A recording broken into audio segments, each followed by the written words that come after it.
Assalamualaikum warahmatullahi wabarakatuh. Di sini saya akan menjelaskan tentang energi dan perubahannya. Energi merupakan kebutuhan yang dibutuhkan oleh makhluk hidup. Energi diperlukan untuk seluruh kegiatan dalam tubuh makhluk hidup.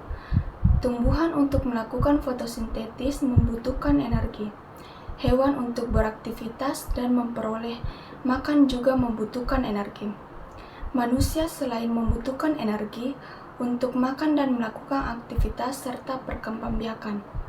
Energi dibutuhkan pula dalam proses metabolisme dalam tubuh itu sendiri. Adapun materi selanjutnya yaitu konsep energi. Istilah energi tentunya sudah sering sekali kita dengar. Pemerintah pun semakin gencar menggalakkan akan pentingnya menghemat suatu energi, baik energi listrik maupun energi yang lainnya, yang notabene semakin lama sudah semakin berkurang. Berbagai upaya juga sudah digalakkan bagi lingkungan sekolah maupun umum di masyarakat. Salah satu bentuknya adalah penggunaan dan penciptaan energi alternatif. Bentuk usaha atau kerja yang merupakan suatu kemampuan yang setiap makhluk hidup pasti memiliki sehingga bisa melakukan kerja atau aktivitas tertentu. Perubahan bentuk suatu materi biasanya juga diikuti dengan adanya suatu energi yang bekerja. Artinya, jika terjadi perubahan energi maka akan disertai dengan perubahan materi. Perubahan materi ini sering disebut perubahan eksotermik dan endotermik. Eksotermik dapat terjadi apabila materi sebelum berubah nilainya lebih besar dibandingkan sesudahnya sehingga menyebabkan keluarnya sejumlah energi.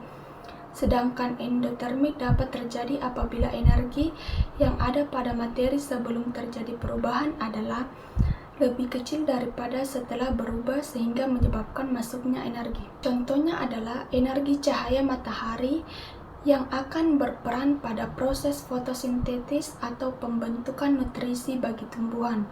Jika dilihat dari piramida atau segitiga makanan, tumbuhan berada di urutan pertama sebagai produsen primer, yang berarti tumbuhan adalah sumber utama makanan atau energi bagi tingkat makhluk hidup lainnya, baik konsumen tingkat 1 atau lainnya. Berikut ada beberapa macam contoh bentuk energi yang sering kita lihat dan lakukan dalam kehidupan dan penjelasan dari bentuk energi tersebut. Yang pertama yaitu energi kinetik. Energi ini dimiliki oleh benda atau dasar kecepatan atau kelajuan yang dimiliki oleh benda tersebut. Contohnya adalah air waduk mengalir karena pintu waduk terbuka. Energi kinetik dipengaruhi oleh kecepatan. Dengan kata lain, energi kinetik suatu benda berbanding lurus dengan kecepatan benda tersebut. Yang kedua yaitu energi potensial. Energi yang disebabkan oleh perbedaan posisi tinggi atau rendahnya kedudukan dari suatu benda mengakibatkan terjadinya energi potensial gravitasi. Energi potensial dipengaruhi oleh ketinggian suatu tempat. Contohnya, waduk letaknya tinggi terhadap air laut. Artinya, semakin tinggi tempat waduk tersebut terhadap air laut, maka semakin besar energi potensial. Yang ketiga yaitu energi panas atau kalor. Energi panas sering disebut kalor. Energi panas dapat berupa terjadi karena adanya gerakan-gerakan partikel penyusun materi. Salah satu gerakan partikel penyusun benda dengan cara digosok sehingga mengakibatkan bertambahnya kecepatan dan menimbulkan panas. Sebaliknya, apabila benda diberi panas, maka partikel penyusun benda akan menyebabkan gerakan partikel semakin cepat. Dalam pembahasan energi, panas terhadap istilah-istilah yang sudah sering terbalik konsepnya, panas itu sendiri merupakan salah satu bentuk energi. Misalnya akibat menggosok-gosokkan benda.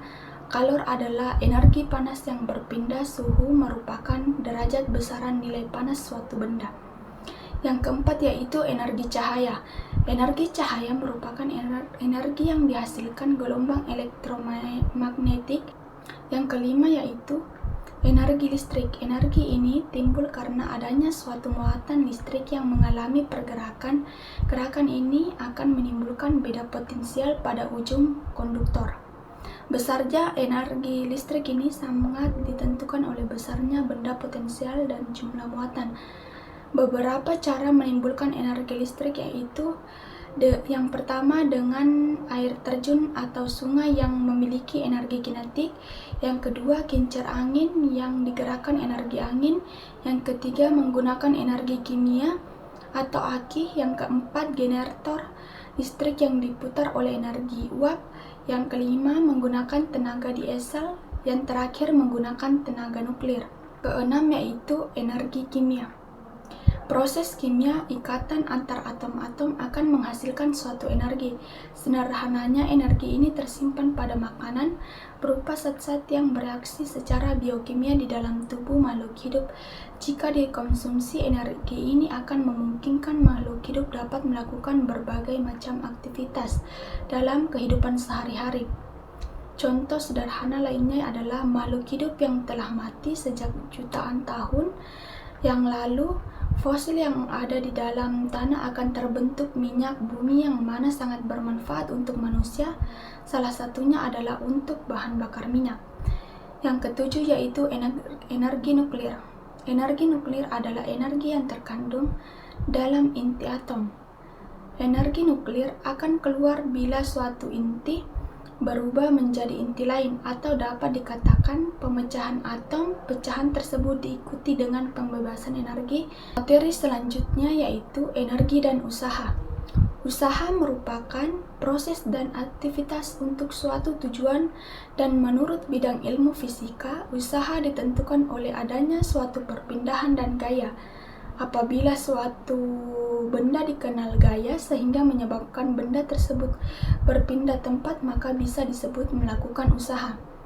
Misalnya, ketika kita mendorong meja yang awalnya diam akan berpindah dari posisi awal. Gaya yang bekerja atau dilakukan pada sebuah benda, maka benda tersebut dikatakan melakukan usaha. Usaha berkaitan erat dengan perubahan energi. Ketika seseorang melakukan kerja atau usaha untuk mempermudah pekerjaan, biasa dibantu menggunakan peralatan. Peralatan untuk membantu melakukan usaha disebut pesawat. Ada banyak sekali pesawat yang digunakan untuk membantu kerja manusia. Namun pada pembahasan ini akan membahas pesawat sederhana. Pada prinsipnya, pesawat sederhana merupakan alat yang dapat membantu memudahkan melakukan usaha. Materi selanjutnya yaitu perubahan energi. Energi dapat berubah dari suatu bentuk ke bentuk lainnya, yaitu dengan yang pertama, energi potensial menjadi energi kinetik. Contohnya, bola yang dijatuhkan dari ketinggian, energi potensial gravitasi bola berubah menjadi energi kinetik saat bola jatuh. Yang kedua yaitu energi kinetik menjadi energi panas. Contohnya, dua benda yang bertabrakan, energi kinetik benda-benda tersebut berubah menjadi energi panas saat bertabrakan. Yang ketiga yaitu energi kimia menjadi energi panas. Contohnya, kayu yang dibakar, energi kimia dalam kayu berubah menjadi energi panas saat dibakar.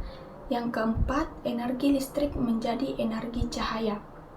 Contohnya, lampu pijar, energi listrik diubah menjadi energi cahaya pada lampu pijar. Yang kelima, energi bunyi menjadi energi kinetik. Contohnya, gendang yang dipukul, energi bunyi dari gendang diubah menjadi energi kinetik saat gendang dipukul. Materi selanjutnya yaitu pengelolaan kelas materi, energi dan perubahannya memerlukan strategi yang efektif untuk meningkatkan hasil belajar siswa dan meningkatkan kesadaran mereka terhadap pentingnya pengelolaan energi dan perubahan iklim. Yang pertama yaitu penggunaan lampu LED. Penggunaan lampu LED dapat membantu dalam penghematan energi di area kelas dan jalan umum. FEB UI telah menggunakan lampu LED untuk menghemat energi dengan total penggunaan sejumlah 3.349 unit. Yang kedua yaitu konsep bangunan hijau. Konsep bangunan hijau memperhatikan aspek-aspek yang terkait dengan pengelolaan energi dan perubahan iklim. Yang ketiga yaitu penggunaan solar power. Penggunaan solar power dapat membantu dalam menghemat energi dan mengurangi penggunaan sumber daya alam. Pembelajaran materi energi dan perubahannya dapat dilakukan dengan beberapa strategi efektif. Yang pertama yaitu pembelajaran kooperatif dengan teknik TGT.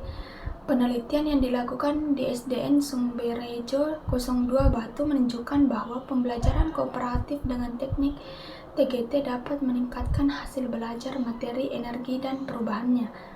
Hasil belajar siswa meningkat secara signifikan terlihat dari peningkatan skor rata-rata dari semua aspek pembelajaran kooperatif materi energi dan perubahannya. Yang kedua yaitu pembelajaran dengan model Problem Based Learning atau PBL. Penerapan model PBL dengan bantuan aplikasi Canva dapat meningkatkan motivasi belajar siswa materi energi dan perubahannya. Hasil belajar siswa meningkat dan tingkat keberhasilan mencapai 83,33% pada siklus 1 dan 91,67% pada siklus 2. Materi selanjutnya yaitu pengenalan dan penggunaan kit IPA. Materi energi dan perubahannya telah menjadi fokus beberapa penelitian dalam bidang pendidikan. Kit IPA materi perubahan digunakan untuk mengajarkan topik karakteristik materi seperti wujud zat, unsur, senyawa, campuran, perubahan materi, dan reaksi kimia. Kit IPA ini sangat membantu persiapan guru untuk menyiapkan peralatan dan materi percobaan sehingga dapat meningkatkan keterlaksanaan pembelajaran IPA.